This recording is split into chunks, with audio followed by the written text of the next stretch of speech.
So how can you set the Google Translate as the default translation app on an iPhone? And let's explain that. And if it's your first time on Foxtecc, consider becoming part of the community because we have so many tutorials which I believe are going to help you out. So go ahead and do that and I'll see you later. So what you're going to do is to check out your settings app as usual, and at the bottom you can see we have the apps section or menu, and at the top of the apps we get to select the default apps of various different kinds, and you can see that we have the ability to go to the translate as well. And if you have more translating apps available, you'll be able to switch between the default ones, of course.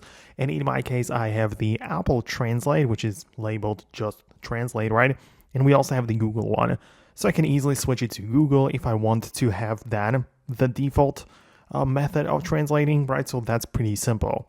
To be honest, I don't really believe that it's going to help me out that much because I generally just open up the app anyway, and if I just want to translate, I directly go to that app and use it in there, right? So not sure where exactly you would need the default app to be switched, but that's how you can do this. And of course, let me know how exactly you plan on using it so I can better understand that. And for more videos and tutorials like this one, stay tuned by subscribing, and I'll see you later in the upcoming videos as well.